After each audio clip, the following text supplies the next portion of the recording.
하였더니 여호와께서 사람들이 건설하는 그 성읍과 탑을 보려고 내려오셨더라. 아멘. 날마다 돌 위에 서자라는 제목으로 하나님 말씀 선포하실 때에 여러분 큰 은혜 누리시기 바랍니다. 우리 하형로 목사님 나오실 때 우리 할렐루야로 큰 소리로 환영하겠습니다. 할렐루야. 할렐루야.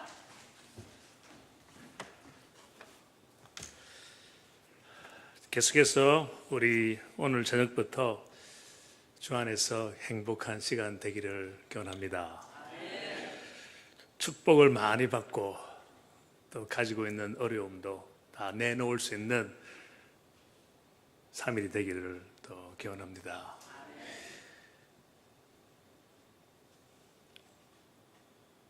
세상에 날마다 나아간다. 도대체 이것이 어떤 것일까? 이때까지는 교회 열심히 다니면 구원받고 또 천국 가고 하나님께서 계속 사랑해 주시고 그런 마음으로 살아왔는데 이제는 세상에 날마다 나아가자.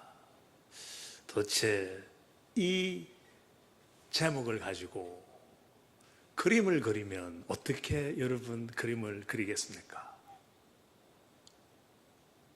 영화 감독자들은 이런 거 보면 뭐가 아이디어가 막 나올 것 같아요.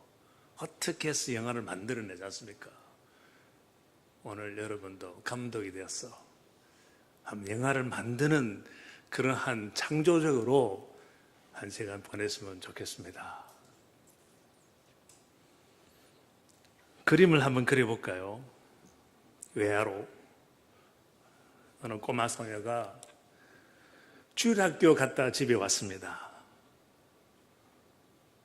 엄마한테 엄마 오늘 주일학교에서 목사님께서 말씀하신 것 중에 혼돈스러운 게 있습니다. 어머니가 무엇이냐 물었습니다. 그게 무엇인가 하면요, 딴 게 아니고 우리 목사님께서 우리 하나님은 우리보다 훨씬 더 크다고 그랬는데 맞습니까? 그럼 우리보다 상상을 초과할 정도로 크시지. 그리고 또 목사님께서 말씀하시기를 우리 하나님은 우리 몸 안에 거하고 계신다고 그랬는데 맞습니까? 그럼 우리 하나님은 우리 안에 계시지. 그러면요, 엄마, 혼돈되는 게 정말로 하나님이 우리보다 그만큼 크고 또 우리 안에 계시면 왜 우리 밖으로 보이지 않습니까? 오늘 저녁의 말씀 주제는 바로 여기에 있습니다. 날마다 세상에 나간다는 것이 어떠한 지식을 가지고 나가는 것이 아니고 어떠한 내 입에 말을 잘해서 응변을 잘해서 나가는 것도 아니고 어떠한 자세로 어떠한 마음으로 나아가는 것이냐. 오직 우리는 하나님의 그 영광스러운 모습을 우리 몸으로 보여주는 것입니다. 우리 몸으로 보여줄 때 이웃들이 자극을 받습니다. 우리 몸으로 보여줄 때 사회가 바뀔 수가 있고 교회가 바뀔 수가 있고 내 일터가 바뀌며 동시에 우리 가정이 바뀔 수가 있는 것이 아니라 마땅히 바뀔 것입니다.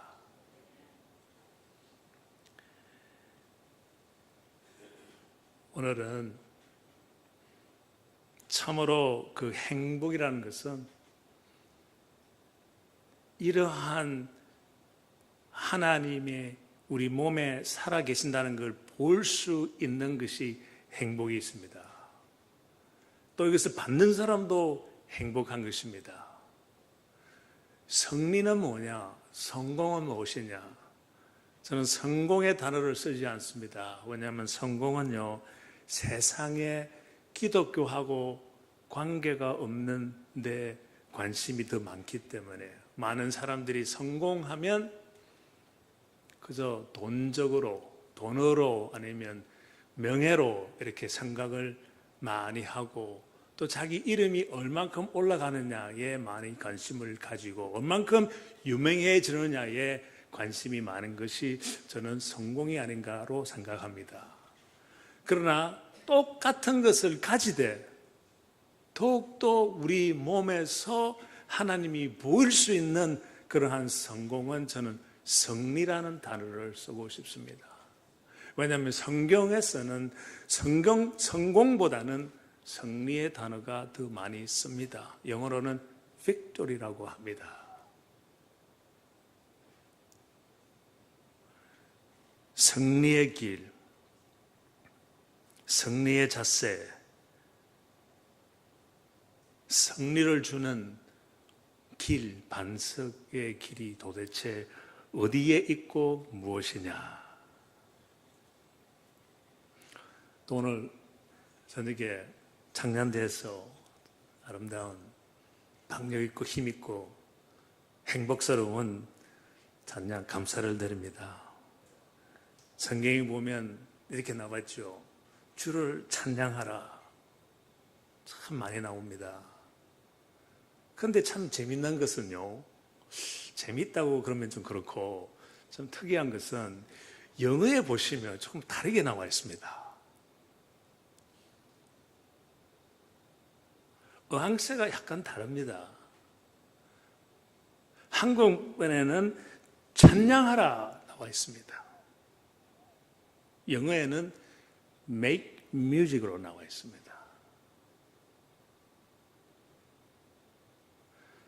찬양을 하면 praise, 하나님을 praise 하는 것입니다. 성경에서 예수님의 지혜로 가르칠 때는 make music 하라고 그랬습니다. 우리의 삶으로 make music 하라고 되어 있습니다. 우리 삶 속에서 make music 할 때에 그 크시고 크신 하나님이 우리 몸으로 나타나는 것입니다. make music이라는 것은요, 우리가 악기로서 목청으로서만 make music 하는 것이 절대 아닙니다. 하나님이 우리 속에 있는 하나님을 우리가 밖으로 보여줄 수 있을 때 참으로 진짜 하나님께서 원하시는 주를 찬양하고 make music 하는 것입니다. 그러한 make music을 언제 하느냐? 다 여러분이 아시는 겁니다. 이제 이 아시는 것을 성경적으로 맞춰야 되고 이제 실천을 해야 되는 것입니다. make music이 무엇이냐? 용서할 때 너무나 아름다운 뮤직을 여러분 만드는 것입니다. 그때에 하나님의 살아계시고 우리보다 더 크다는 것을 보여줄 수가 있습니다. 몸으로 보여줄 수가 있습니다. 또 언제 우리가 make music을 할 수 있나? 서로 격려해 줄 때 우리 make music 하는 것입니다. 또 더 큰 예수님처럼 make music을 어떻게 하냐? 희생을 할 때 make music 합니다. 여러분은 희생을 못한다 하더라도 딴 이웃이 남들이 여러분을 위해서 희생을 할 때 얼마나 아름다웠습니까? 얼마나 아름다운 음악 소리가 그분들의 몸에서 나타났습니까? 얼마나 여러분들이 그 영화를 볼 때나 책을 읽을 때 눈물로 그것을 받아들였습니까? 그것이 진짜 찬양하라. 그것이 진짜 make music인 것입니다. 그럴 때 우리는 행복을 찾을 수가 있습니다. 그럴 때 우리는 교회도 바꿀 수 있고 가정도 바꿀 수 있고 일터 자기가 일하고 있는 그 사람들 사이에서도 바꿀 수가 있는 것입니다. 우리가 이렇게 바꾸려면 이웃한테 이것을 보여줘야 되는 것입니다. 하나님께서 원하시는 것은, 하나님을 찬양하라는 것은 이웃을 우리로 하여금 찬양, 맥뮤직 하라는 것입니다. 그것이 하나님께서 가장 좋아하시는 것입니다. 우리는 벌써 구원받은 우리로서는요, 할 것 다 했습니다. 하나님께서 원하시는 거 우리 다 했습니다. 하나님께서 가지고 있는 목적이 무엇입니까? 하나님이 목적이 있습니까? 없습니까? 하나님께서 존재하시는 그 목적은 딱 하나입니다. 우리를 다시 자기의 품으로 오게 하는 것입니다. 그래서 예수님을 보내신 것입니다. 했어. 이제 우리는 하나님 나라에 가는 여러분들이 대다수가 여기 앉아 있다고 생각합니다. 방문하시면 아직 확실치 않은 분들은 그것 때문에 믿는 사람들이 교회를 열심히 다니는 것입니다. 전도를 하는 것입니다. 하나님 품으로 언젠가는 돌아가자고. 하나님 품으로 돌아가자고. 그럼 우리는 구원받은 우리로서는 이 사경의 부흥회를 위해서 우리가 무엇을 우리가 받아야 하냐? 우리는 오직 이웃함께 하나님들을 백성들에게 make music 하는 것입니다.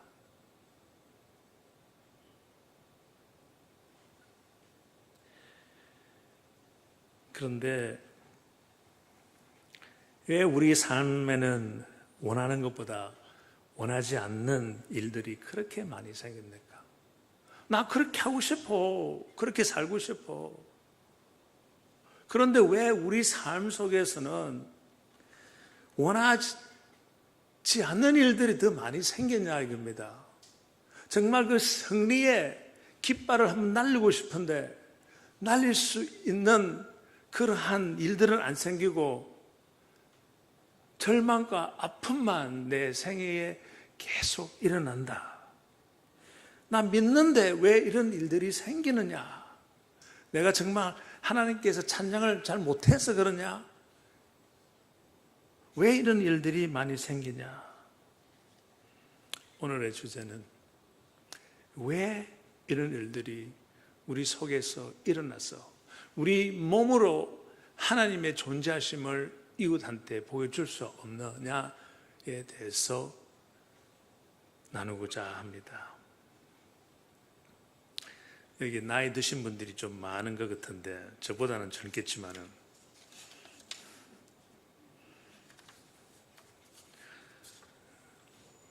참 삶의 아픔을 많이 체험하면서 거기에서 또 이 참 끝내가 쓰는 그 행복을 따뜻함을 참 따뜻한 눈물을 많이 흘리게 하는 영화를 저는 얼마 전에 보았습니다. 여기 계시는 분들 아마 다 보았을 것입니다. 안 보셨으면 오늘 저녁에 집에 가서라도 늦지 않으니까 가서 한번 보십시오. 어떻게 뒤지면 나오겠죠. 인터넷으로. 그 영화 제목이 국제시장이었습니다. 다 보셨죠? 한 5년 전인가 6년 전에 나왔는데 아픔 이야기하면 저는 그 이야기가 생각이 많이 납니다. 정말 그 주인공, 그 시대에 참 원하지 않는 아픔을 그들은 가지고 갔습니다. 오늘날 우리가 가지고 있는, 어깨에 메고 있는 이 아픔이 그때에 비교해서 얼만큼 더 아플까? 위로가 많이 됩니다. 여러분의 부모님이나 여러분의 할아버지, 할머니, 그분들은 그러한 세상을 살았습니다. 저희 아버지도 그러한 세상, 저희 어머니도 그러한 세상을 살았습니다. 처음에 영화를 보러 갔습니다. 보고 나서 그때는 우리 식구들만 갔는데 저 딸 둘, 지금 나이가 29, 27인데 그때는 좀 젊었죠. 데리고 갔습니다. 끝나고 나서 슬쩍 빛이 어두운 영화관에 나와서 밖에 나가면서 보니까 얼굴에 눈을 보니까 완전히 갔어요. 하도 눈물이 흘려가지고 우리 두 딸들은 한국말도 잘 모르면서도 뭐 감으로 다 알아듣고 벌써 눈물이 흘려서 뭐 메이크업 한 거는 다 사라지고 엉망이 되었습니다. 그때 영화를 보면서 저는 저의 아버지의 그 아픔, 고통을 생각 많이 해봤습니다. 6.25 때에 고등학생이었는데 우리 아버지는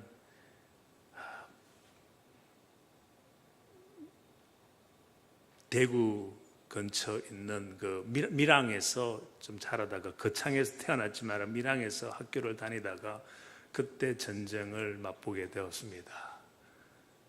공산군이 쭉 내려와가지고 포항도 다 차지하고 이제 대구 마지막 전쟁이었습니다.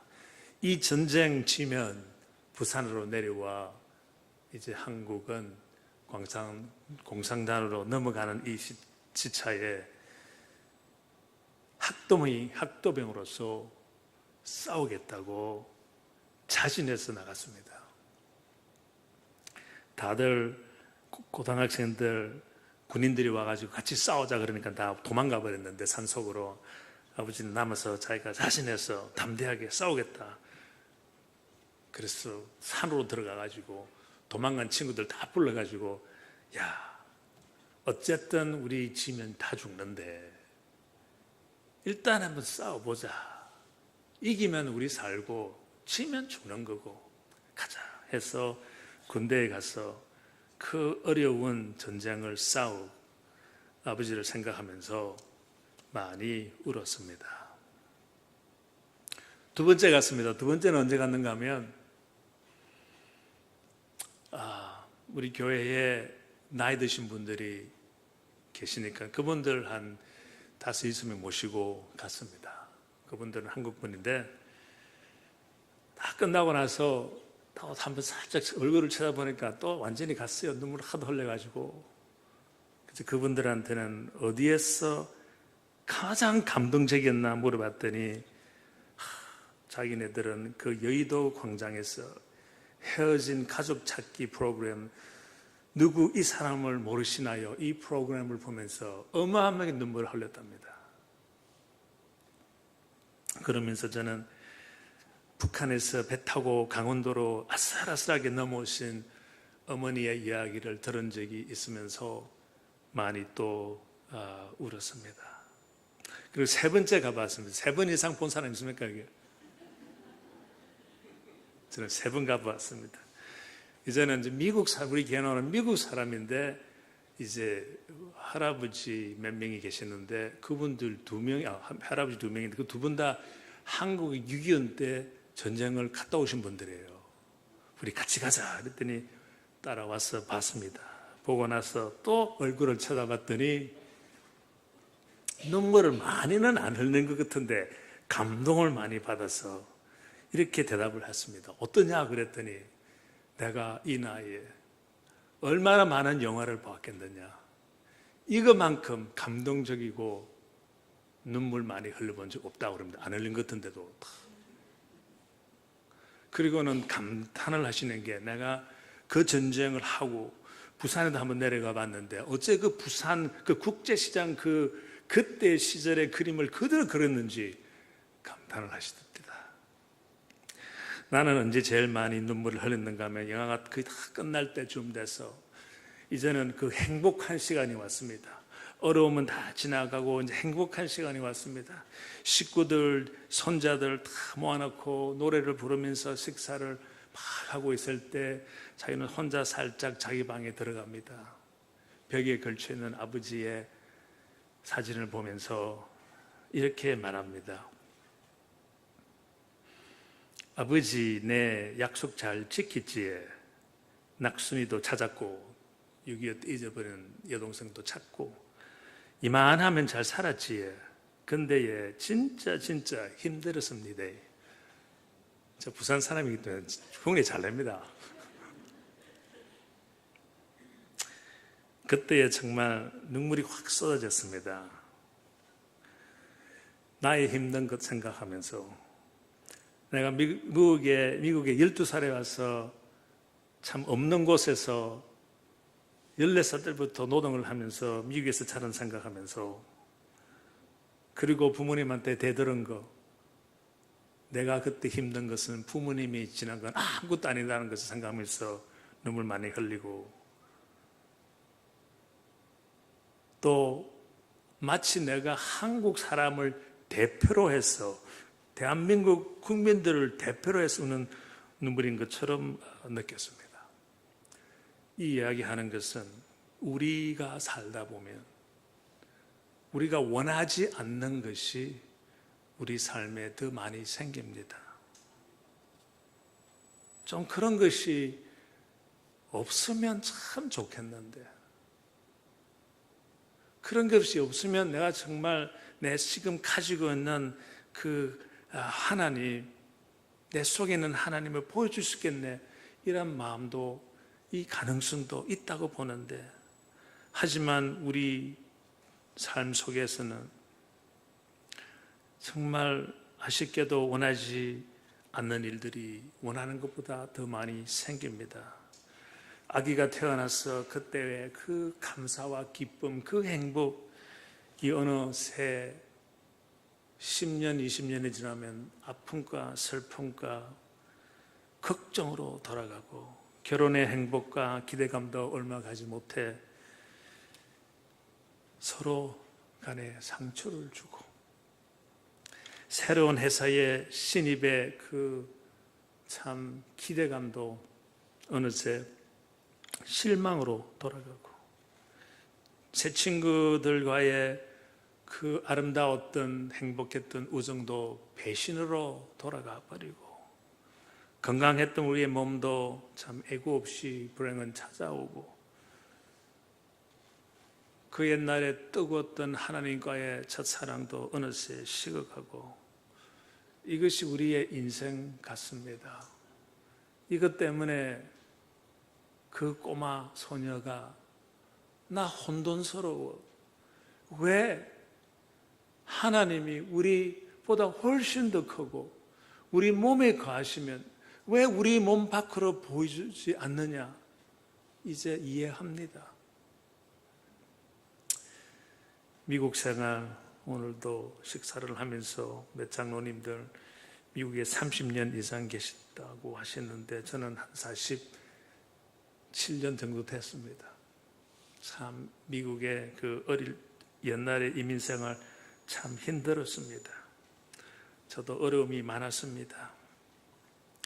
12살 때까지 한국에서 살면서 그냥 순탄스럽게 살은 것이 아니고, 저는 태어나기를 부산 나원자촌에서 태어났습니다.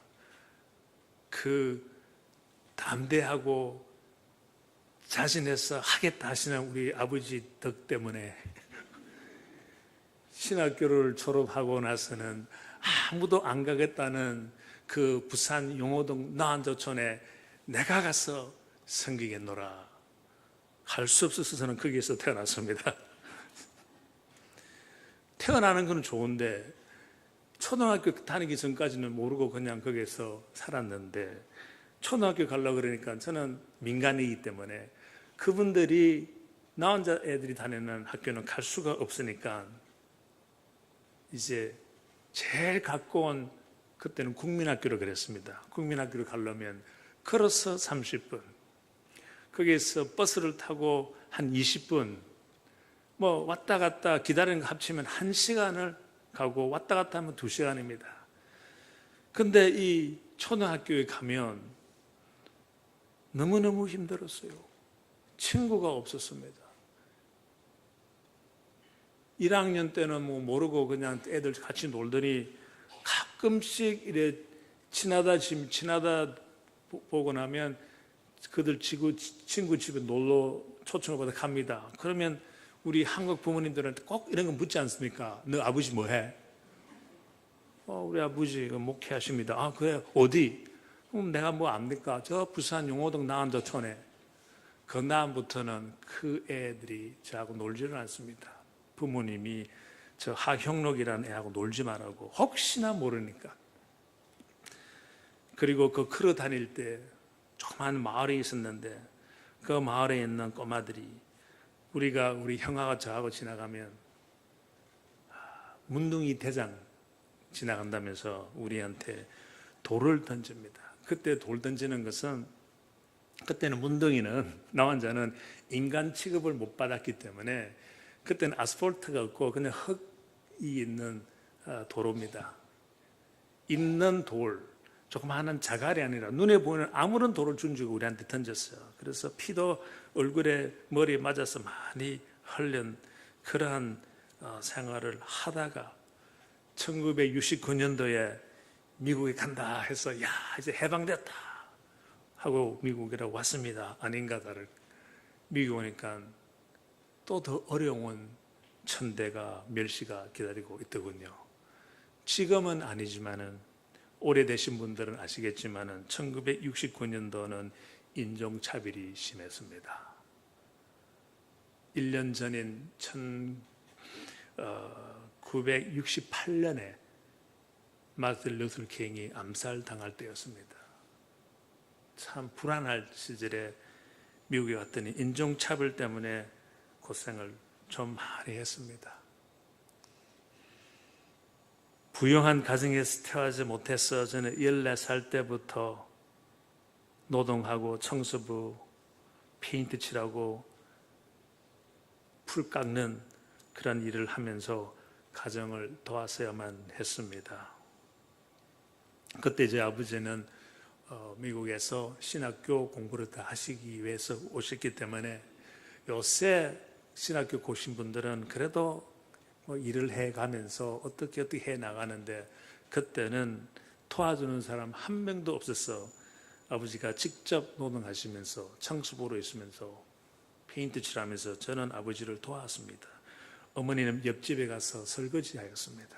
그러한 시절을 보냈습니다. 너무나 어릴 때 한국에서부터 미국에서 인종차별 이런 문제로서 멸시천대를 받다 보니까 저는 저의 그 자신감이라는 것은 완전히 땅에 떨어졌습니다. 자신감을 잃어버리니까 부끄러움이 많았어요. 너무너무 부끄러워가지고 고등학교 졸업할 때까지 데이트 한번 못 해봤습니다. 부끄러웠어. 그 정도면 됐까 했더니 25살 때부터 저한테 흰머리가 나기 시작해가지고 젊은 꼬마들이 아저씨라 불렀어요. 34살 때 심장 이식 수술을 받았습니다. 그때에 6개월을 병원에서 지냈고 6년 후 41살 때 심장 이식 수술을 한 번 더 받았습니다. 첫 번째 심장 이식 수술을 받은 후에는 재정적으로 너무너무 힘들었습니다. 자녀들, 그 꼬마들, 우리 딸 둘, 그때 나이가 4, 5살이었는데 그들의 신을 운동화 사줄 돈이 없었습니다. 한 번은 킨들가든 갔다 오면서 벗어난 신발을 보니까 막 조그마한 구멍이 나 있어요. 그래서 와이프를 쳐다보면서 구멍 났다 그랬더니 어떻게 하란 말이야. 돈이 없는데. 그러한 시절이 26년 전이었습니다. 18년 전에는 여동생을 위암으로 잃었습니다. 6년 전에는 형을 만성 우울증 편집증으로 또 잃었습니다. 나의 걸음도 순탄한 것이 아니었습니다. 세상이 두렵고 무엇보다도 하나님의 존재를 저는 의심할 때도 많았습니다. 해서 이 자리에 온 것도 그냥 여러분을 초청해서 내 이야기 듣고 그냥 생활이 더 잘 되기를 위해서 그냥 우리가 더욱더 행복하게 살아보자고 이것 때문에 온 것이 아닙니다. 이제는 이것을 극복할 수 있는 하나님 말씀, 즉 반석 위에 서자 이것입니다. 우리의 어려움을 없앨 수가 있습니다. 성경 말씀에 분명히 써져 있는 것입니다. 그때는 너무 힘들어서, 그러나 이제는 저 여러분에게 그 행복한 삶을 보여줄 수가 있습니다. 진짜 그 새 생명을 체험할 수가 있는 것을 보여주고 싶습니다. 26년 전에는 내가 그때 보는 세상은 너무나 좁고 할 수 있는 일은 없고 엉망으로 이렇게 의심으로 하면서 한탄하는 생활이었지만은, 비록 제가 하나님을 믿는 사람이었지만은, 구원의 확신을 가지고 있는 나였지만은 어려움에는 한탄하는 그러한 처지가 되었습니다. 왜? 다르게 볼 수 있는 여지가 저한테 없었기 때문인 것입니다. 병원에 있으면서 생각을 해보았습니다. 내가 이렇게 하나님을 믿고 구원의 확신이 있는데 왜 뭔가 내 삶의 완성적인 것이 아닌가에 대한 의심을 가지기 시작했습니다. 하나님 믿고 구원했으면 행복해야 되는데 왜 이렇게 힘든가? 심장 이식 수술만이 아니라 이것 때문에 왜 사람들이 믿는 사람이든 안 믿는 사람들이 왜 힘든가? 질문하기 시작했습니다.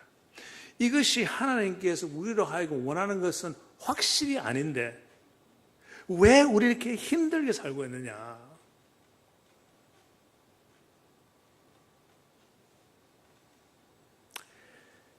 처음에는 원망을 했지만은 한 2, 3주 지나니까 어떨 방법이 없어요.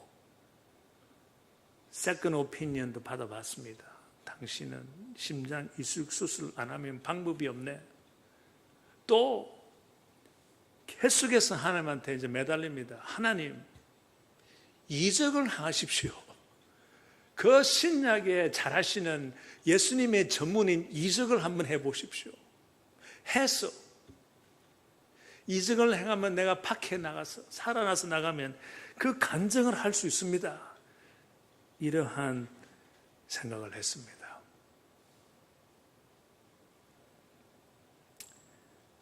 하지만 다르게 생각해 보니까 그것도 내 자랑이었습니다. 내가 특별한 하나님의 은사를 받아서 이 이적을 체험했다. 높이 보기는 좋게 간증을 하더라도 그래도 끝내는 내 이름을 내려고 하지 않나 하는 생각에 들어가기 시작했습니다. 그래서 성경을 이제 읽기 시작했습니다. 병원에 한 5개월 있으면요, 성경을 3번을 읽을 수가 있습니다. 3번을 읽으려면 하루에 3시간 아니면 4시간을 읽어야 됩니다. 처음에는 영어로 읽었습니다. 두 번째는 그래도 이번에는 한국말로 한번 읽어봐야지. 별로 안 읽어봤거든요. 창세기, 출애굽기, 레위기, 민수기, 신명기까지는 쉽게 읽었는데 쭉쭉 나가서 뭐 에스겔인지 뭔지 들어가니까 무슨 소리인지 하나도 모르겠어요. 그래도 못 알아들어도 이해는 못해도 계속 읽습니다. 요한계시록까지 다 읽고 그 다음에 다시 이제 영어로 읽습니다. 이때는 커멘터리까지 합쳐가지고 주소, 맞죠? 주소도 그러면 시간이 더 걸리잖아요. 그래도 열심히 읽기 시작합니다. 어째가 참 재미있는가 하면요, 킹스가 한국말로 뭡니까? 여왕기상하고 여왕기하를 읽는데 사실 재미가 없거든요. 그럼 누가 죽이고 누가 죽고 이것만 나오는 거잖아. 계속 연달아 하는 건데. 그래서 이제 3번째 읽을 때는 어떻게 읽는가 하면 누구 왕 이름 딱 쓰고 딱 읽어보고 이 사람은 나쁜 왕이구나 해서 빨간 거로 딱 점을 찍습니다. 그 다음 쭉 읽으면 이 사람도 나 빨간 거, 전 빨간 거, 주로 다 빨간 색깔이에요. 가끔씩 이제 초록색으로 착한 왕 하니까 이거 너무 재밌어요. 색깔을 나 보니까 전부 다 빨간색이야. 하나님께서 보여주시는 게 도대체 무엇인가? 보여주시는 것은 빨간색과 파란 색깔의 차이를 보여주신 것입니다. 왜 빨간색 사람들은 죽었냐? 하나님 보시기에 안 좋은 사람들이냐? 끝내는 자기도 죽이고 죽여서 그 자리를 차지하고 그 다음에 자기가 그 다음 왕은 자기를 죽여서 그러니까 죽음을 당하는 거예요. 그런데 초록색으로 된 왕들은 그런 모습이 없어요. 하나님께서 이것을 나한테 보여주기 위해서 빨간 색깔하고 초록색을 쓰게 했구나. 그러면서 성경을 계속 읽을 때 어디에서 많은 감동, 감탄을 받았는가 하면 여러 하나님 말씀 중에서 창세기 11장 3절에서 5절인데 오늘 읽은 말씀입니다. 그런데 3절에서 5절이지만 저는 거꾸로 봅시다. 5절부터 보면요, 여기가 중요한 것입니다. 성경에 보면 하나님 말씀 굉장히 많습니다. 하나님께서 우리한테 명령, 커맨드만 600, 900, 잘 모르겠어요. 너무 많아요. 그거 중요하잖아요. 100개 있습니다. 근데 이것은 특별히 중요한 것입니다. 왜 중요한 것이면 하나님께서 지상에 성경에 보시면 몇 번 내려오셨습니까? 이 성경 말씀을 읽기 전에는 모두들 한 번 내려오셨다고 합니다. 신약에 예수님으로서 한 번 내려왔습니다. 그죠? 그래, 신약에 한 번 내려왔습니다. 그 한 번 내려오실 때 어마어마한 역사를 남기고 갔습니다. 맞죠? 우리한테 그 그레이스, 은혜, 저 구원을 주시고 가셨습니다.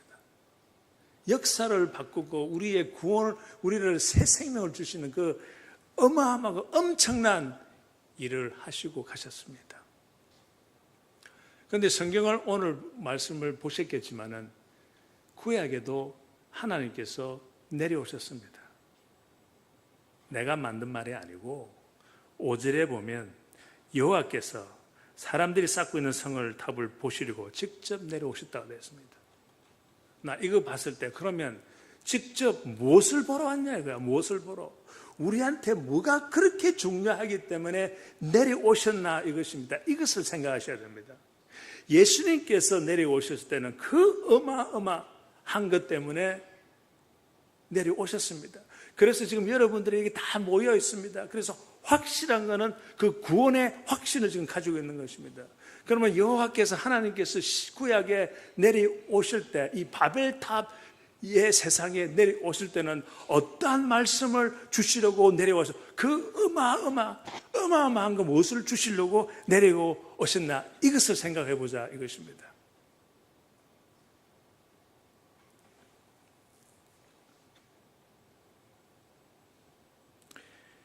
(11장 4절에) 가면 답이 있습니다.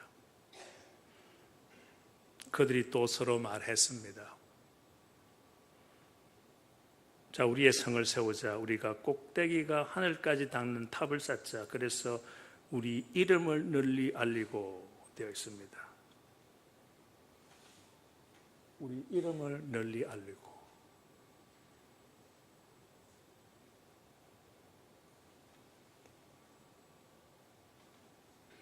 저게 한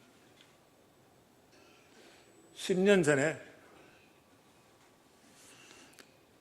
미국 경제가 너무너무 힘들 때 보통 웬만한 회사에서 40에서 60%의 사람들을 해고했을 때 너무나 힘들어서 저는 그때 한 명도 해고 안 했습니다. 그러니까 더 힘들어. 제거해버리면 저 신경 안 써도 되는데, 우리 회사 직원들을 불쌍해서 살려주기 위해서 내 책임은 가서 일을 가지고 와야 되는데, 그래서 그 온 지구에 아직까지 일이 있는 곳은 그때는 두바이였습니다. 별로 가고 싶지 않았어요. 뭐 기분이 안 나요. 그래도 어떤 협회에서 한번 구경 가자 그래서 협회로 통해서 같이 갔다 왔습니다. 갔는데 사진을 제가 직접 찍은 사진인데, 지금 현재 세계에서 가장 높은 빌딩입니다. 그걸 보면서 다시 한번 깨달았습니다. 나는 건축을 하고 구조학도 공부를 했는데 사람이 어떻게 저렇게 저기 얼마큼 높은가 하면요, 갑자기 생각이 안 나는데 830m입니다. 830m면 영어로 하면요, 840이 무슨지 모르겠죠. 얼마 정도 하도 오래 사셔가지고. 그러면 여러분도 이해하도록 할게요. half mile입니다. half mile인지 감이 잡히죠. 그렇게 높은 거예요. 제가 이렇게 쳐다보면서 내가 건축 구조를 했는데, 야, 어떻게 우리 인간이 저런 거 설계해 나갈 수 있냐. 나 구조 공부했지만 저런 거 한 번도 못 해봤기 때문에 잘 모르겠어요. 감탄을 했습니다. 근데 그때 떠오르는 것이 다시 한번 이 말씀을 생각하게 되었습니다. 하늘을 닿는 그 탑을 그들이 쌓자 되었습니다. 그 쌓는 이유가 성경에 나와 있어요. 이것을 확실히 깨달아야 됩니다. 하나님께서요, 우리한테 문명도 주시고 기술을 주셨는데, 우리가 하늘 높이 닿는 그 탑을 쌓아도 하나님께서 질투할 이유가 하나도 없습니다. 잘했다 그러지. 근데 이유가 잘못된 거예요. 이유가 뭐야? 우리 이름을 내고 되어 있습니다. 그때 어마어마한 해결을 많이 했습니다. 내가 이때까지 살아온 것은 내 이름을 내려고 살았구나. 내가 좋은 대학 가고 싶은 건 내 이름 내기 위해서 좋은 대학 가려고 그랬지, 딴 게 없었어요. 우리 부모님들이 우리 자녀들한테 너 좋은 대학 들어가야 돼, 저 대학 들어가야 돼, 돈이 들어도 고생을 하더라도 가야 돼. 자녀를 위한 것보다는 자기 개인 부모님 자랑, 개인 이름을 내기 위해서 한 거 분명합니다. 맞습니까? 안 맞습니까? 자녀들을 위해서 한다고요? 대학교 애들 좋은 대학 입학하자마자 교회에 오고 싶어가지고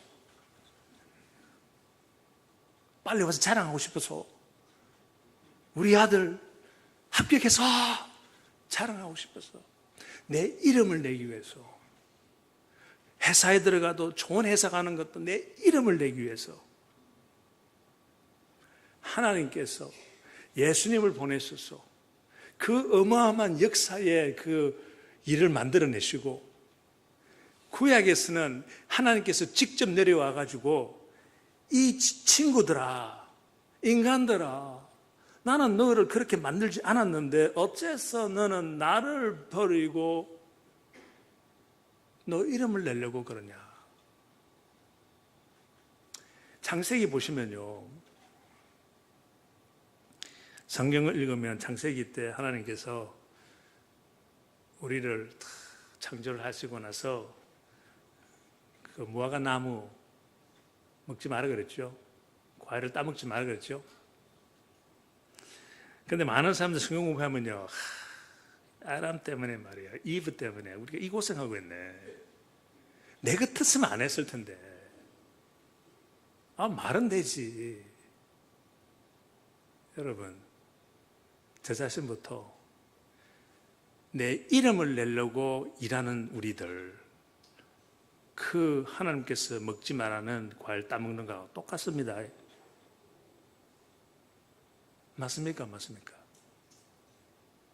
하나님께서 직접 내려와셔가지고 이것 때문에 하나님께서 직접 내려오셨습니다. 하지 말라고. 이것을 저는 강조하고 싶은 거예요. 하나님 말씀 수백 개 있지만은 이것은 하나님께서 예수님께서 내려와서 우리한테 그 좋은 선물 주신 것만큼 중요하다 이것입니다. 직접 내려오셨기 때문에.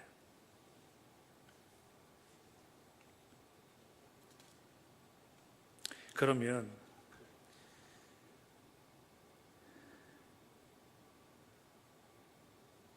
삼절 이야기하기 전에 이 기절의 중요한 3절의 3절 이야기 전에 다시 한번 정리해 봅시다. 이것이 우리 삶 속에 원하는 것보다 원하지 않는 일이 더 많이 생기는 이유입니다. 잘 들어보십시오. 우리의 아픔이 우리 삶 속의 그 질투와 우리 삶 속의 그 욕심과 우리 삶 속에 오는 그 불안점, 디프레션, 우리 삶 속에 항상 있는 그 실망 어디에서 옵니까? 이 전부 다 어디에서 옵니까?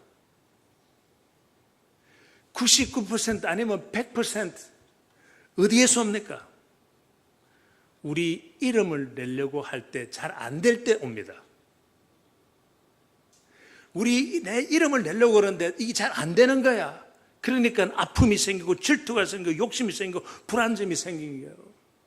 교회가 갈라지는 것은 자기 이름을 내려고 할 때 안 되니까 갈라지는 것입니다. 그거는 100%입니다.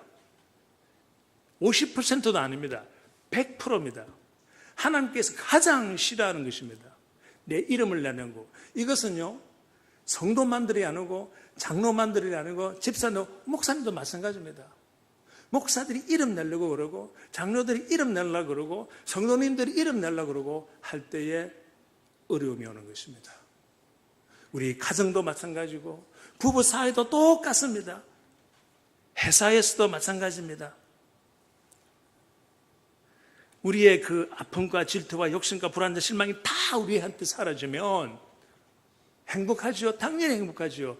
그 행복의 길이, 그 반석의 길이, 승리의 길이, 승리의 그 반석이 어디에 있는가 하면 세상에 날마다 나아갈 수 있는 길이 무엇인가 하면 이름을 내려고 하지 않는 것입니다. 내일도 이야기하겠지만요, 이름을 안 내려고 노력을 하시면 누가 여러분 이름을 올리신다고요? 하나님께서 100% 올리십니다. 예수님께서 100% 너무나 정확하게 설명하셨어요. 우리 예수님은 비록 하늘에서 오셨지만 이 지상에서 땅의 땅끝까지 내려가셨다고 했습니다. 그래서 우리 하나님께서 그를 높이 올렸다고 성경에 분명히 나와 있죠.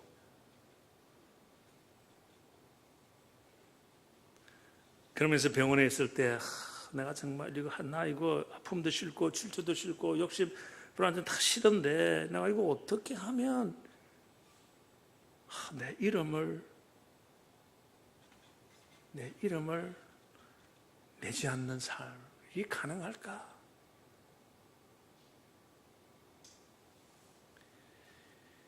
그리고는 11장 3절을 보았습니다.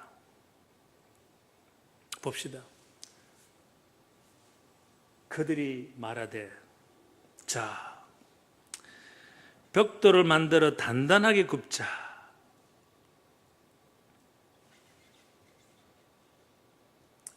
이에 벽돌로 돌을 대신하여 되어 있습니다. 문장을 공부하는 사람들은요, 이 분석을 하게 되면 이 말을 할 때 어디가 중요하다는 것을 알고 있습니다. 어떤 문장을 쓰면 어떻게 해서 이 강조를 할 때 어떻게 하느냐, 항상 이 대신이라는 말을 쓸 때는 굉장히 강조를 하는 겁니다. 너는 이렇게 해야 되는데 왜 이렇게 해서 강조입니다. 그냥 이렇게 해야 하는 거고, 너는 이렇게 해야 되는데 왜 이렇게 했냐? 하나님께서도 안타까워가지고 대신한 말씀, 뭐야? 그 뜻은 뭐야? 돌 대신에 벽돌을 썼다. 아, 이거 무슨 소리냐? 어떻게 처음에 내가 26년 전에 성경 읽을 때는 이건 중요하지 않다고 생각했어요. 그냥 없어도 될 걸, 성경에. 왜 이 말씀이 성경에 들어가 있냐? 왜? 성경은 하나님 말씀이니까. 다시 생각하게 됩니다. 돌 대신에 벽돌을 썼다. 이 사람들이요, 기술은 알았어요. 벽돌을 만들어 단단하게 굽자는 것은 무슨 뜻인가 하면 좋은 퀄리티, 좋은 것을 만들자는 것이었습니다. 그러면 이제 하나 깨달을 게, 아실 게 하나 있는데, 그러면 이 하나님께서 돌 대신 벽돌을 썼다면 도대체 벽돌하고 돌하고 차이가 무엇이냐를 알면 아하 하실 겁니다. 와 하실 겁니다. 자, 그러면 시작하겠습니다.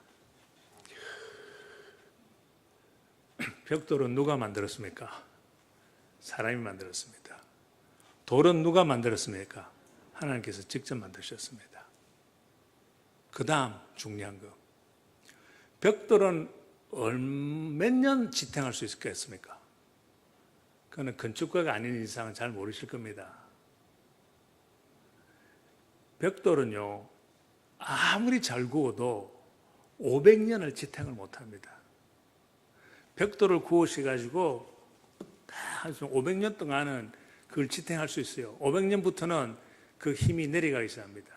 그리고 500년 동안 잘 지탱을 하다가 나머지 500년은 이게 이제 약해지기 시작하면서 500년 플러스 500년, 1000년이 되면 흙으로 돌아가 버립니다. 돌은 몇 년 남을 것 같습니까? 영원히 남습니다. 벽돌은 무엇을 상징합니까? 사람의 방법을 상징합니다.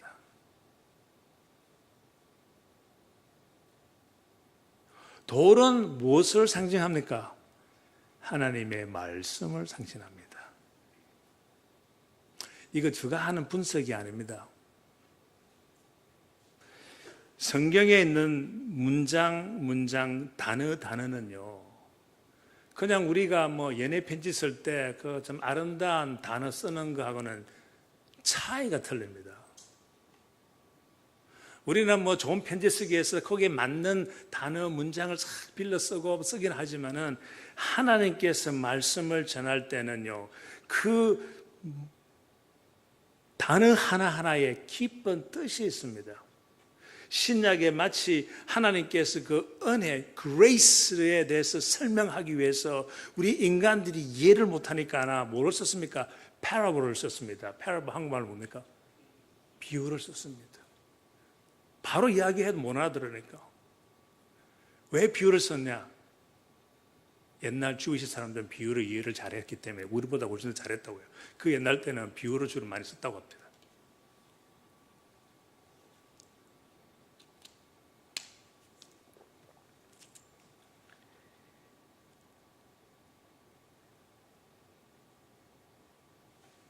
단어 하나에 의미가 있습니다. 그래서 영어로 이야기하면 더 빨리 캐치하실 겁니다. 구약에 전체적으로 보면 하나님을 어떻게 표현했습니까? 하나님을 표현을 할 때 구약에 수백 번 이렇게 표현되어 있습니다. Rock of Ages, 영원한 돌이라고 되어 있습니다. 맞죠? 목사님 맞죠? Rock of Ages 되어 있어요. 한국말 하면 반석이라 되어 있죠. 의미가 좀 달라서 이해를 못한다 싶으시면은요, 반석이라는 사실 돌이라는 뜻이 아니십니까? 기초 반석이라지 않습니까? 이 돌의 의미는 하나님이라는 것입니다. 이 하나님께서, 여호와께서 우리한테 내려와가지고 너희들은 내가 너희에게 주은 나의 말로 The Word of God으로 이 삶을 쌓아야 되는데 왜 너희들은 너 방법대로 너 이름을 내기 위해서 하느냐 이것입니다. 해서 하나님께서 싫어서 구약에서는 망가버렸습니다. 무너뜨려 버렸습니다. 신약에 가서는 우리를 일으켰습니다. 구약에서는 이렇게 살지 마 했습니다. 이렇게 살지 마라고 했는데도 그렇게 못 사니까 끝내는 예수님께서를 보내셔서 우리를 다시 용서를 주시고 그 속에서도 구원을 구할 수 있도록 하나님께서 이 자비를 베푸신 것입니다.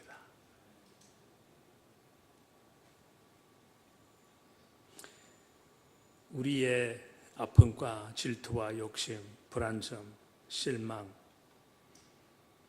우리가 세상에 날마다 나아갈 수 없는 이유, 우리가 우리 몸으로 하나님이 우리 속에 있는 것을 보여주지 못하는 이유, 여기에 있습니다. 첫째, 내 이름을 내기 위해서 살기 때문에 이 어려움이 오고, 두 번째, 내 방법대로 살아가 보니까 결론은 아픔과 질투와 욕심과 불안점 속에서 우리는 허덕이고 있다 이것입니다. 여러분이 교회에 와서 집에서 기도할 때 하나님 나 하나님 사랑하는데 왜 내 마음 내 상에는 왜 이렇게 아픔 질투 왜 사라지지 않습니까? 하나님 나 선택하신 나 아닙니까? 좀 봐주십시오. 소용없습니다. 첫 번째 하나님께서 땅에 내려오실 때에 가르치심을 여러분 받아야 됩니다.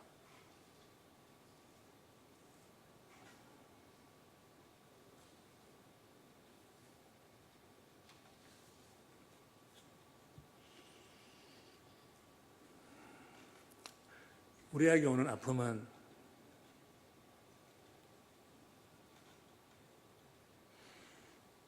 내 이름을 내려고 하는 거하고 그 다음에 하나님 말씀하고 내 생각대로 살려고 하는 것은 꼭 이웃하고 관계가 되어 있습니다.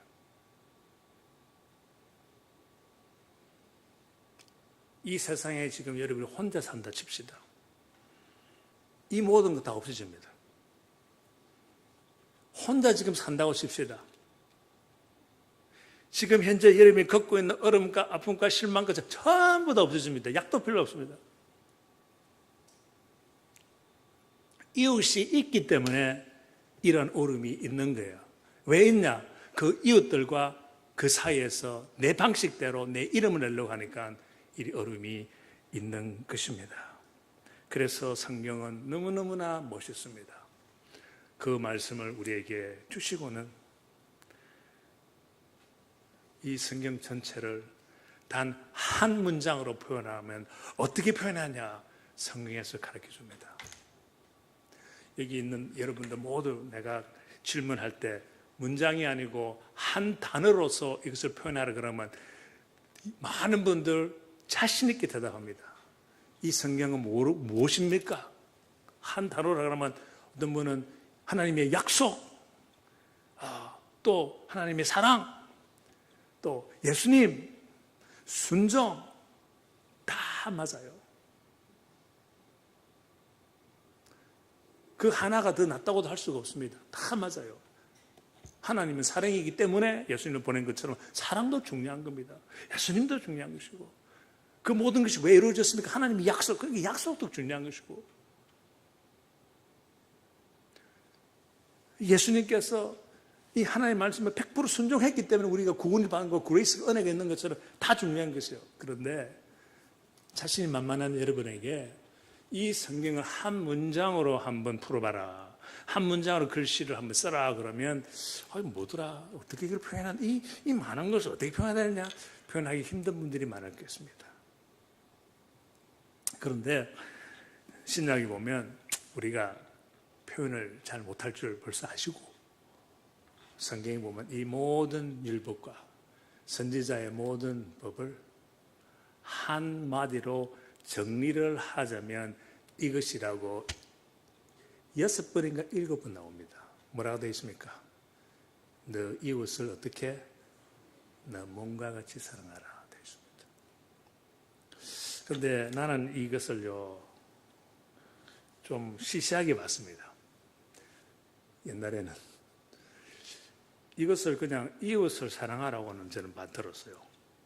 이 참 달고 오묘한 하나님의 말씀이 여기 있는데 어떻게 하나님께 결론을 이웃을 사랑하라. 이웃을 사랑하는 것은요 모든 종교에 다 있어요. 뭐 그렇다고 그래요. 뭐 철학에도 있고. 그런데요 이웃 사랑하는 것은요 안 믿는 사람들도 참 잘하거든요. 그래서 좀 시시하게 봤어요. 그런데 깊이도 아니고 그 어려움 속에서 그 심장 이식 수술 기다리면서 죽음 앞에서 성경 말씀을 보니까 이제 보는 각도도 달리면서 이제 깊이 그때는 뭔가 내가 잘못 읽었네. 성경에는 이웃을 사랑하고 써 있지 아니하고 어떻게 써 있어요? 너 이웃을 너 몸과 같이 사랑. 아니 몸과 같이 사랑하는 게 뭐야? 생각했습니다. 성경을 두세 번 읽고 나면요 너 몸과 같이 사랑하는 것이 무엇인지 확실히 알 수가 있습니다. 성경을 전체적으로 봐야 되기 때문에 또 하나님께서 이 이웃은 너 몸같이 사랑하는 것도 여기 있는 성경을 전부 다 합쳐서 한마디로 표현을 하자면 이웃은 너 몸과 같이 사랑하는 것만큼 그럼 이 뜻이 무엇이냐? 예수님만 보면 돼. 예수님의 생애를 보면요 결론이 나와요. 예수님이 어떻게 사셨습니까? 자기 이웃을 자기 몸처럼 사랑하셨습니다. 그러면 몸처럼 사랑했다는 게 무엇입니까? 희생을 하셨습니다. 그래서 사랑하는 것은 희생하는 것이구나. 사랑하는 것은 희생하는 것이구나. 많은 믿는 사람이든 보면 희생하는 거, 친절하는 것이 희생한다고 오해하는 분들이 참 많습니다. 내가 가지고 있는 돈에 11조 내는 거 희생한다고 생각하는 사람들이 참 많습니다.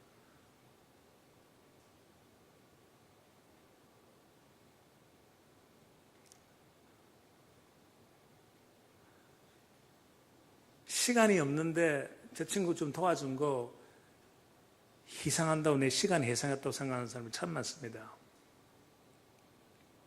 그게 진짜 희생입니까?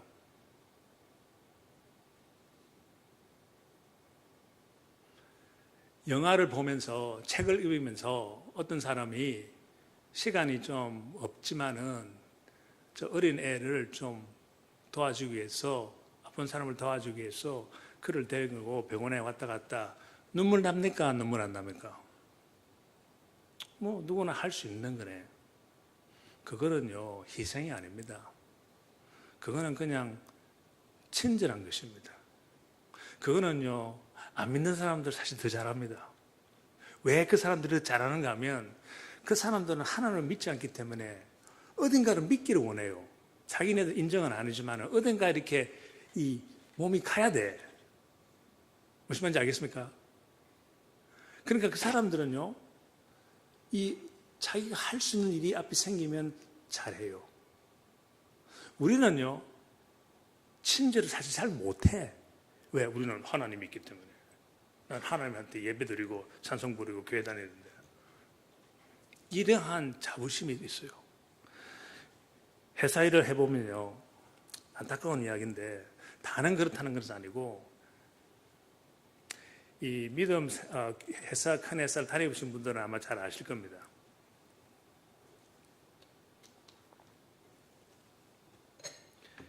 회사에서 어떠한 일이 생겼을 때나 그들 사람들 속에서 아픔이 생겼을 때 먼저 그들을 도우려고 뛰어가는 사람은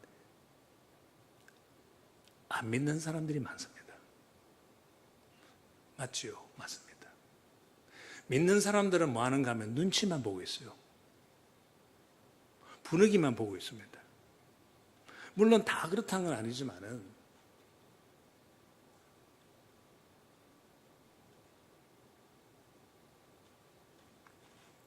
성경의 이웃을 너 몸과 같이 살아가는 것은 이웃을 위해서 희생을 하라 되어 있습니다. 이웃에게 희생한다는 것은 여러분이 영화를 봤을 때 눈물 나게 하는 거 있죠? 그것이 바로 희생입니다.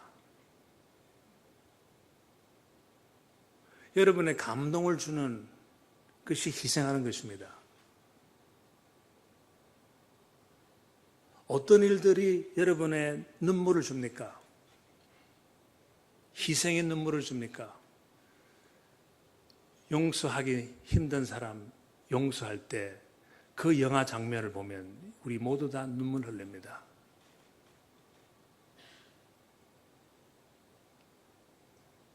이웃은 너 몸과 같이 사랑하는 것입니다. 꼭 예수님처럼 십자가에 못 박아 죽으라는 것은 아닙니다. 이야기도 하고 싶지 않는 사람이 있는데도 먼저 가서 잘 있었니? 할 수 있는 사람, 그 사람이 무뚝뚝하더라도 그 사람은 분명히 속으로 눈물 흘릴 것입니다. 나한테 적번을 안 할 사람, 내가 지를 쳤는데, 뒤통수를 쳤는데 분명히 알고 있는데 나한테 와서 찾아와서 인사하더라. 그 사람한테 눈물 보여줍니다. 그것은 여러분의 프라이드를 희생하는 것입니다. 하나님 보시기에는 너무나 좋은 것입니다.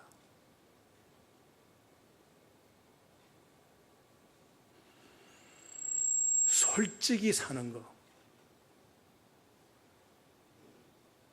약속한 거 그대로 지키는 거, 힘든 거지만 약속을 지키는 거, 희생하는 것입니다.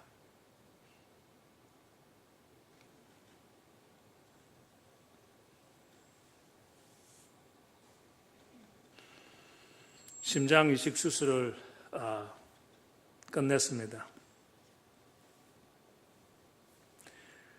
너무나 힘들어서, 경제적으로 너무나 힘들어서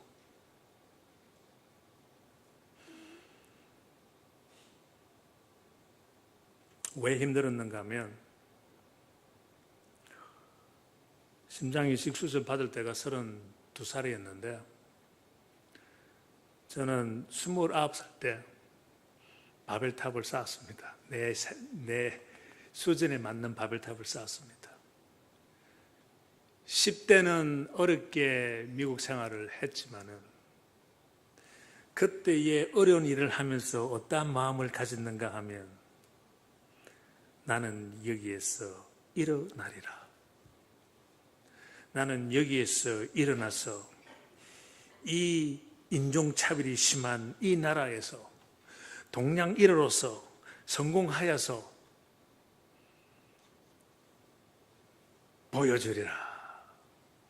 성공하리라. 그때는 승리가 아니고 성공하리라 해서 나중에 뭐 좋게 말하면 롤모델이 되겠다.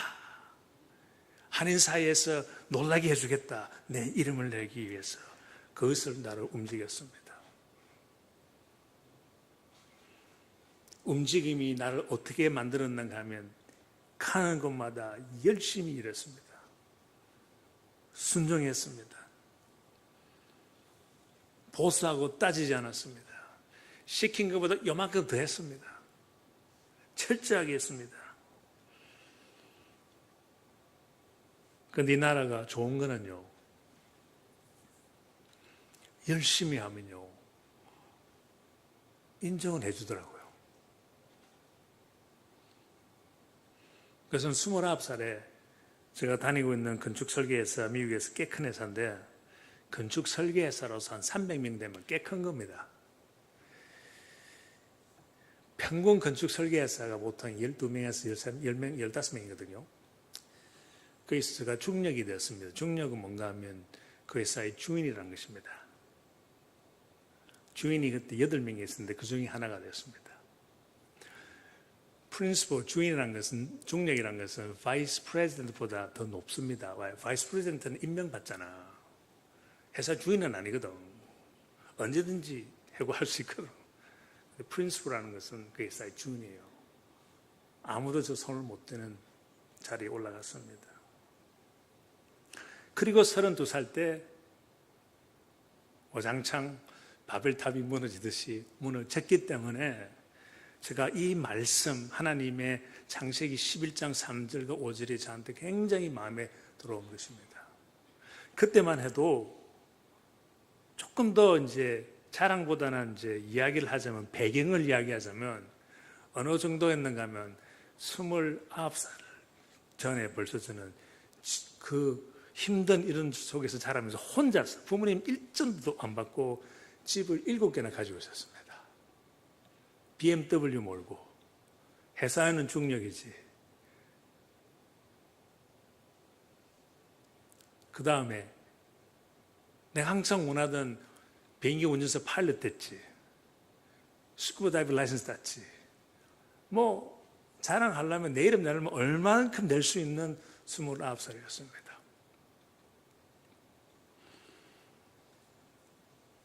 그리고 32살 때 이 어려움이 당했을 때, 그때 제가 가지고 있던 집들과 부동산과 차 전부 다 잃어버렸습니다. 또 그때가 경제가 좀 안 좋을 때였습니다. 다 잃어버렸어요.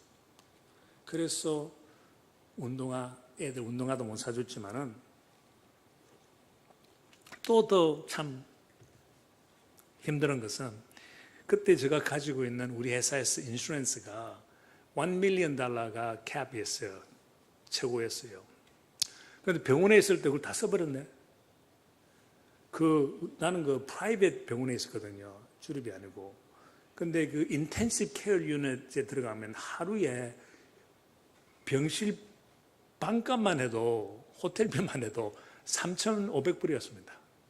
그거 안에 이제 인텐시브 케어 유닛이니까 뭐 굉장히 복잡하잖아요. 기계도 많고 병실 안에 뭐 어마어마한 널스도 많고 그러니까 24시간 타니까 그만큼 비싼 거예요. 3,500불 곱하기 6개월 곱하기 한 달에 30일이지 해보십시오. 60만 불 이상이 나옵니다. 병실값만. 그 다음에 의사가 와서 나 6개월 동안 점검하고, 또 이런 디퍼브웨를 수술하고, 페이스메이커 수술하고, 뭐 온갖 하는 거, 아스피린 추가하고, 약은 틈도 추가하고, 탈론까지 추가하면 1 밀리언은 넘어버려서 수술하기 전에. 어느 정도 했는가 하면 우리 병원에서 5개월 지나기 바로 전에 나한테 와더니, 당신 수술을 못할 가능성도 있습니다. 그러는 거야. 아직 무슨 4개월, 5개월 다 지났는데. 아니 무슨 소리냐고 그랬더니, 당신 인슈런스 다 떨어졌대요. 아니 당신이 무슨, 그전에는 나 건강한 몸이라서 $1 손도 안 댔는데 당신이 다 가지고 가놓고는 그거 다 썼다고 그래가지고 나 수술 안 한다는 소리 말이 됩니까 했더니, 어쨌든 그렇대요. 어쨌든 그 이야기 하려고 그러면 딴 이야기고, 그리고는 이제 수술을 끝나고 나서는 저한테 어쨌든 수술은 받게 됐습니다. 했는데 뭘 주는가 하면 한 달치 먹은 약을 줘요. 그럼 저 보내버렸어요. 그리고는 35,000 불에 대한 인보이스 주면서 이거 돈 내래요. 수술비. 이식 수술비. 저는 이거 2개를 들고 병원에서 나왔습니다. 35,000불이 아니고 35만 불, 350,000 하고 한 달 먹을 약을 가지고 저는 병원에서 퇴원을 시켰습니다. 그러한 처지에 있었기 때문에 제가 어떻게 할 수가 없었습니다. 그러나 그때 하나님께서 주신 이웃을 너 몸과 같이 사랑하라. 그거 하나 가지고 그러면 나는 다시 태어나면, 다시 세상에 나갈 수 있으면, 우리 이 교회 지금 목표가 세상에 날마다 나가자. 내가 다시 세상에 날마다 나아가면 어떠한 삶을 살 것이냐. 이웃을 너 몸과 같이 사랑하라. 이 하나님 말씀 하나 가지고 나는 이대로 살리라. 동시에 나는 내 이름을 내기 위해서 안 살리라. 동시에 나는 절대로 벽돌로 싸지 않고 나는 돌로 삶을 살리라. 이웃을 도와주려고 그러면 돈이 좀 필요하지 않습니까? 그래서 나는 내 그 중력 자리를 비우고 그럼 나는 새 출발해서 내 회사를 차리겠다 다짐을 한 것입니다. 어떻게 될지 생각 안 하고 오직 내가 벽돌을 봤으면 그 결정 못 내립니다. 그 좋은 곳을 두고 갈 이유가 없기 때문에.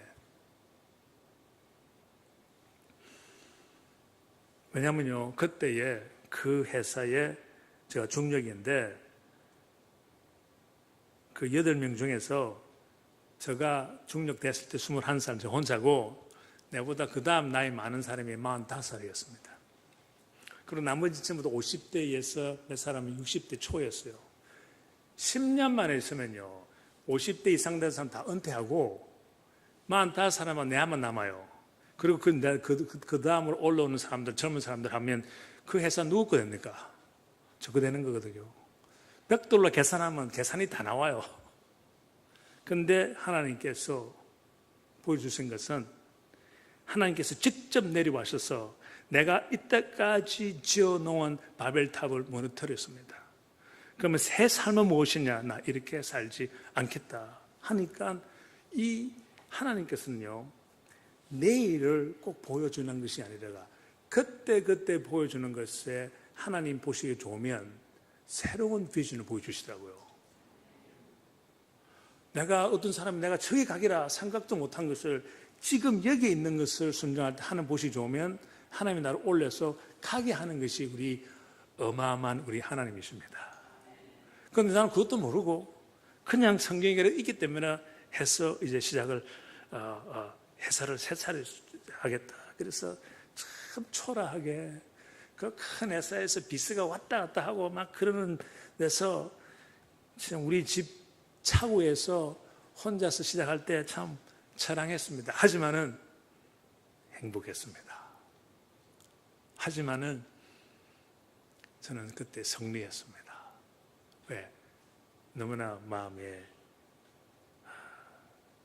감사와 이것이다. 이제 말씀해 주신 하나님께서 주신 그 말씀 내 이름을 내지 않는 그러한 목표와 그 다음에 절대로 저는 이제 백도를 알고 내 방법대로는 하지 않고 하나님 방법을 한다. 그리고 시작한 이 비즈니스를 시작하게 되었습니다. 그리고 우리 회사의 목표는 미션 스테이트먼트가 바로 We exist to help those who are in need. 어려운 사람을 도와주는 그러한 회사를 만들기 시작했습니다. 그래서 저는 우리 회사를요, 저는 절대로 비즈니스를 보지 않습니다. 그 말이 비즈니스지 저는 그 회사 자체가 저는 미니스트리를 보고 있습니다. 저는 이 회사나 교회나 저는 똑같이 봅니다. 저는 교회에서만 하나님이 영광 올리는 것이 아니고 회사에서도 올립니다. 말씀 위에서니까 할 수가 있더라고요. 물론 교회에서는 이렇게 목사님들이 전도사님, 강사님 이 외치는 말씀에 우리가 배우지만은 회사에서는 못해요.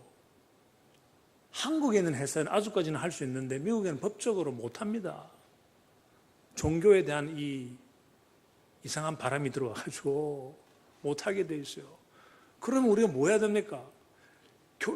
교회에 와서는 하나님 말씀 펴놓고 막 좋아하지만은 회사에 가서 그걸 할 수가 없잖아요. 하면 막 쳐다보고 막 뭐라 그럴 텐데. 그럼 어떻게 하냐? 몸으로 보여줄 수밖에 없어요. 몸으로 내 속에 있는 하나님을 보여주는 방법밖에 없어요. 그거는요, 찬송가 100번 부르는 거하고 하나님의 그 말씀을 여러 번 던지는 거는 더 나을 수도 있습니다. 우리 예수님은 자기 몸으로 우리에게 보여주시지 않습니까? 자, 그래서 비전을 시작했습니다. 너 이웃을 너 몸과 같이 사랑하라. 난 그것을 그대로 지키리라. 참 수많은 간증거리가 거기서부터 흘러나오기 시작합니다.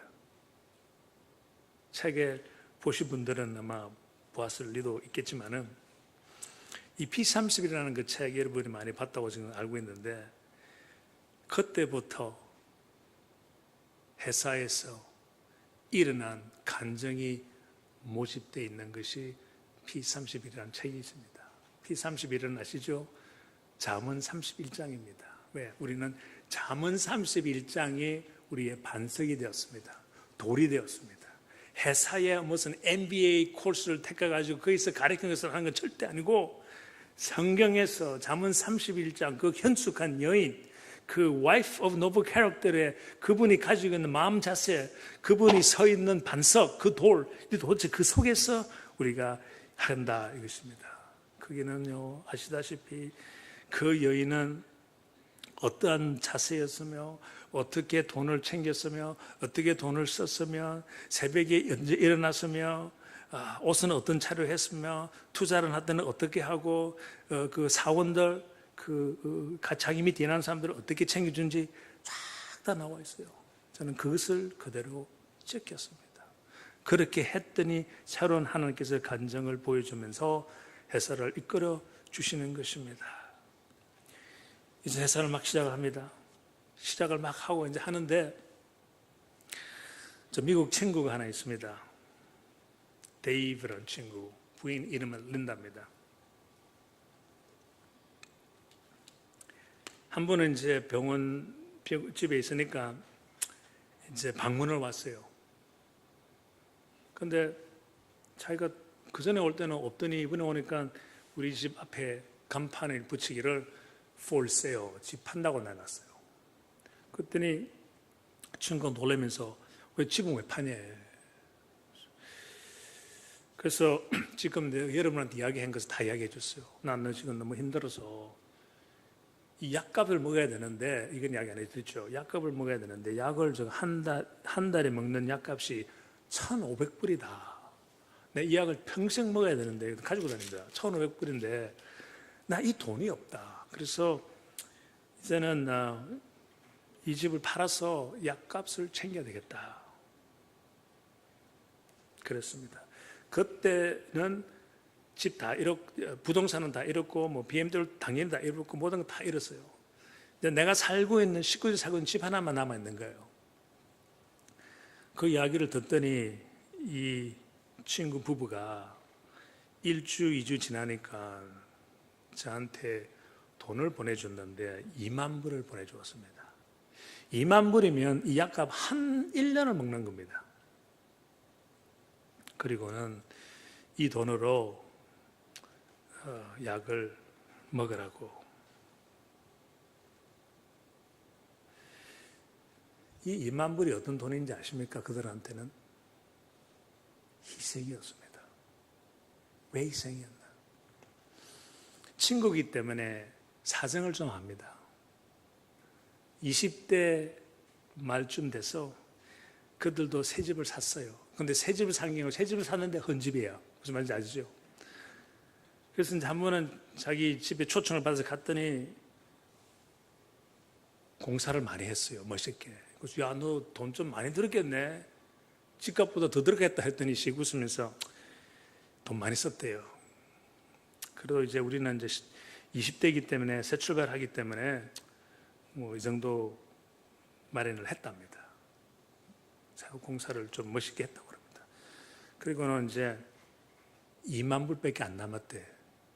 혼자 생각했습니다. 야, 돈을 이렇게 쓰고도 2만 불 열심히 모았구나. 우리는 그래 못했거든. 그게 이제 들은 지가 몇 년 지난 후에 2만 불을 가지고 온 거예요. 나는 이 돈이 어떤 돈인지 압니다. 그리고는 약 먹으래요. 너무나 감동을 받았는데 어떻게 됐다고? 감동받으면 희생의 감동을 받는다. 어떻게 된다고요? 눈물 나게 되어 있습니다. 그거 받고 눈물 흘렸습니다. 우리 와이프는 더 흘리고, 그래도 난 남자니까 조금 흘리고. 그리고는 이제 우리 회사를 우리 집안에서 시작하면서 저 와이프하고 말 없는 약속을 했습니다. 우리는 이 2만 불 돌려주리라. 근데 2만 불 돌려달라는 말은 안 했거든. 계약도 안 하고 그냥 약 먹으러 줬지.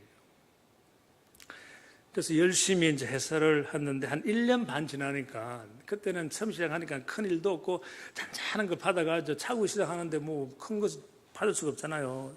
계약서를 딸 수가 없으니까 해가지고 2만 불 버는데 한 1년 반 걸렸습니다. 그 1년 반 동안은 정말 이웃 보기에 뮤직 할 수 있는 그런 일을 했습니다. 무엇인가? 돈도 없는 상해에 남들의 돈을 써가면서 약 먹는 상태에 내가 돈 좀 번다고 영화 보러 가고 좋은 식당 가면 이게 뮤직 하는 겁니까? 안 한 겁니까? 나 그런 사람들 많이 봤거든. 저 사람 내가 돌려줄 거 있는데 맨날 버케이션을 가고 뭐야 이거. 나는 못 가는데 어쨌든 안 했어요. 1년 반 동안 운동 안 사줬습니다. 영화 한 번 보러 가지 않고 식당 한 번 안 갔습니다. 1년 반이 되어서 2만 불이 딱 모아졌습니다. 그리고는